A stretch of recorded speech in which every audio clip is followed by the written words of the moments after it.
l'avez dit, Marco, si c'est Cheikh Salah et Gbagbe Ruth en or encore une fois, c'était à la Presidents Cup d'Athènes, c'est en Grèce, dans la catégorie des moins de 80 kilos. Et Cheikh Salah a profité de son allonge, de sa maîtrise et de son expérience désormais, pour vaincre le grec Apostolos Telikostoglou. Il faut que je regarde un peu ma feuille pour prononcer ce nom. Oui, Telikostoglou, c'est un grec. Bon, c'était le favori de cette finale, malheureusement pour lui.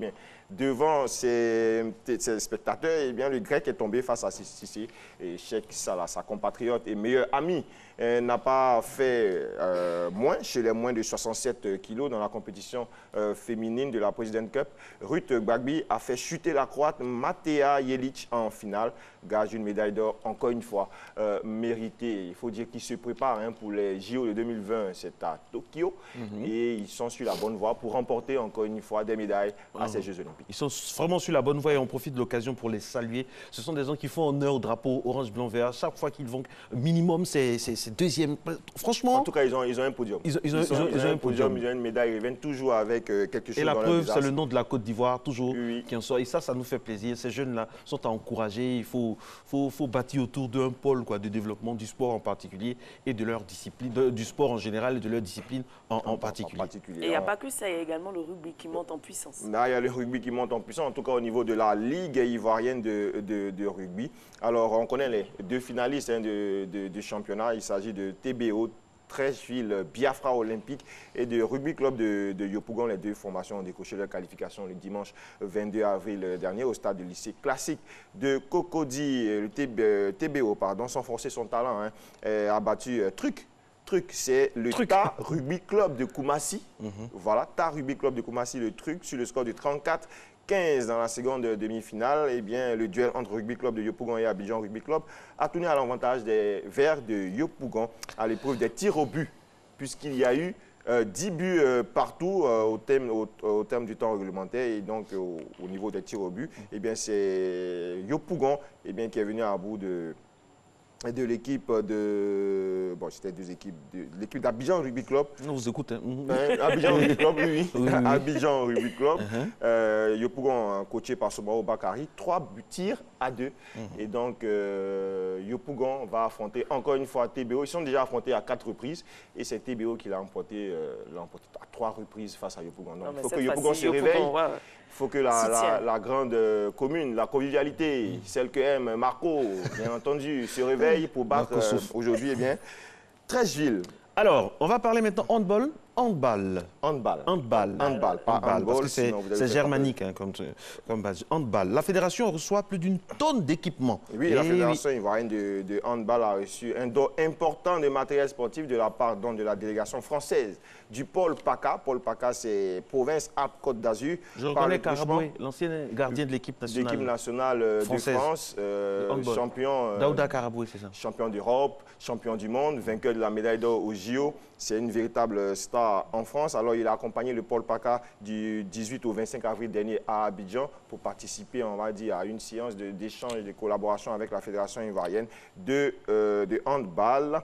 Il est accompagné par M. Stéphane Vachet, qui est à votre gauche, extrême gauche, en rouge, et qui a indiqué vouloir inviter les 4 meilleurs jeunes handballeurs ivoiriens à un camp de vacances, c'est en août prochain, au pied du Mont Blanc pour faire comme Marco. Bien entendu, on va dire que la tournée du Pôle PACA à Abidjan, puis à Daloa, fut meublée par des séances d'entraînement avec les sélections masculines, cadettes et juniors de Côte d'Ivoire. On espère que la fédération ivoirienne, dirigée par Aboubakar Karaboué, qui est juste au milieu en bleu, va en prendre de la graine. Il va certainement s'appuyer sur ce pôle-là pour développer ce handball-là ici en Côte d'Ivoire. On l'avait reçu ici à Instant Vérité. Il avait dit, il y avait une phrase qu'il a sortie qui est tenue choc. Il a dit qu'il a une caisse noire. Donc apparemment, la caisse noire sert à faire ce genre de choses. Si ça sert à faire avancer, bon. La caisse noire sert à faire avancer le handball. Il a dit, c'est pour faire avancer le handball. On espère. Je ne sais pas pourquoi le mot noir gêne, mais bon, on peut avoir une caisse noire et puis pour faire des choses blanches. Pourquoi pas? Pourquoi pas? Il y a 2 blancs sur la photo. Il y a 2 quoi? 2 blancs. Enfin bref. Allez, on va parler maintenant des choses qui intéressent les supporters de la SEC. Et vous deux, bien entendu. La 23e journée de Ligue 1 fut marquée par le derby ASEC Africa. Non, c'est le derby Africa ASEC. Africa Puisque c'est l'Africa qui recevait l'ASEC. Oui, mais ça sonne bien quand le nom de l'ASEC est devant. Bon, mais c'est quand même l'Africa qui recevait. On dit toujours ASEC Africa, ASEC Africa. On n'a jamais dit Africa, ASEC Africa. ASEC Africa. L'ASEC est toujours devant. L'ASEC est toujours devant. Bon, aujourd'hui, en tout cas hier, dimanche, au stade Robert Champoux, c'est l'Africa qui recevait l'ASEC Mimosa. Et à la fin, qui était devant?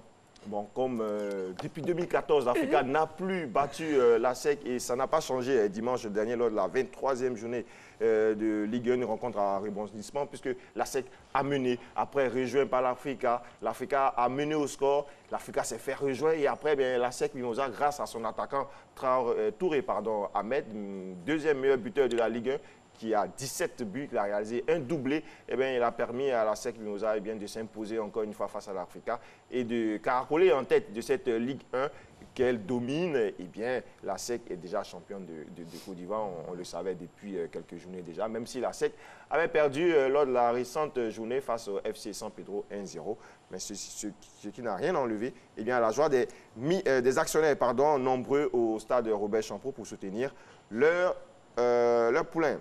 Alors, les autres résultats de cette 23e journée de Ligue 1, on a le Sporting Club de Gagnois et les Standards qui ont fait match nul 0 but partout. Le WAC et Boaké FC, oui, qui ont fait 1 but partout. La FAD SOA 0 but partout. Moussou FC a battu l'USC Bassam sur le score de 2-1 dans le choc des côtiers.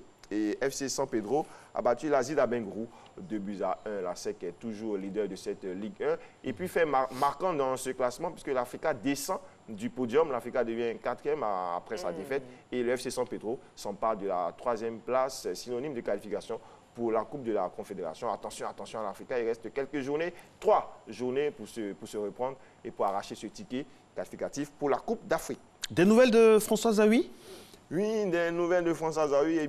Si les Marseillais ont pris, on va dire, le meilleur le jeudi dernier, sur Salzbourg en demi-finale allée de la Ligue Europa, François Zawi leur a certainement porté chance puisqu'il a été l'invité des dirigeants de l'OM. Il a assisté donc à cette demi-finale aller au stade. Il est considéré dans des championnats. Bien entendu. C'est nous seulement qui avons cette fâcheuse manie de ne pas considérer. Il a quand même évolué au haut niveau en Italie. Oui. C'était un technicien. Grand formateur en France. Grand formateur également. Mais l'info du jour, ce n'est pas sa présence c'est pas seulement sa présence au Vélodrome, c'est que Zawi serait proche de prendre la tête d'une équipe nationale africaine et sous-régionale.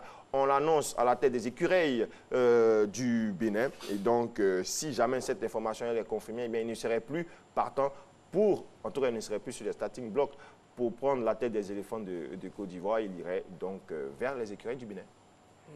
C'est intéressant. C'est une information.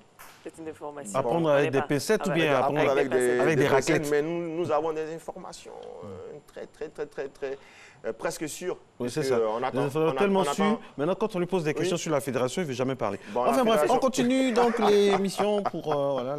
Et la suite se fait avec... Pendant ce temps, on n'a pas encore de coach en Côte d'Ivoire. Ça n'émeut personne. La fédération a indiqué qu'on devait attendre juin prochain pour connaître le nouveau sélectionneur des éléphants de Côte d'Ivoire. Et parlant des éléphants de Côte d'Ivoire, ils ont été doublement endeuillé la semaine dernière, puisque Henri Michel, ex-sélectionneur des éléphants de Côte d'Ivoire de 2004, on le voit ici à l'image avec Didier Drogba, de 2004 à 2006, est décédé à l'âge de 70 ans. C'était le mardi 24 avril dernier, des suites d'une longue maladie. Le technicien français avait conduit les éléphants à leur première Coupe du Monde FIFA. C'était en 2006, c'était en Allemagne. Et puis, un autre décès, lui, il est peu connu, mais il est également illustre. Bonini, Moïse s'est éteint quant à lui à l'âge de 93 ans, le 25 avril dernier. Bonini fut le premier capitaine des éléphants de Côte d'Ivoire, mais aussi le premier trésorier de la Fédération ivoirienne de football, qui a affilié la FIF à la CAF en 1963. L'équipe, on souhaite nos condoléances aux différentes familles, à la grande famille du football national et international qui pleure ces deux grands hommes du football. Merci beaucoup à vous, Patrick Guité. Patrick, que nous retrouvons toujours avec beaucoup de plaisir les lundis, nous parler de sport, on aime le taquiner. Et aujourd'hui, vous avez vu donc sa très belle veste qui montre qu'il est fashion, il est dans le sport, il est très fashion. J'essaie de faire comme vous, Patrick. Non, c'est nous qui copions sur vous. Allez, dans quelques instants seulement, nous allons prendre angle avec l'info via la vista et surtout la clairvoyance de notre très cher confrère et ami Hamza Diaby, qui va nous donner un peu tout ce qui rythme l'information, l'actualité en ce dernier jour du 4e mois de l'année 2018. Vous êtes à Matin Bonheur, réalisation Soro Félicité. Je suis tout simplement Nessindri de retour et je retrouve Marcelin Govoy. On y va.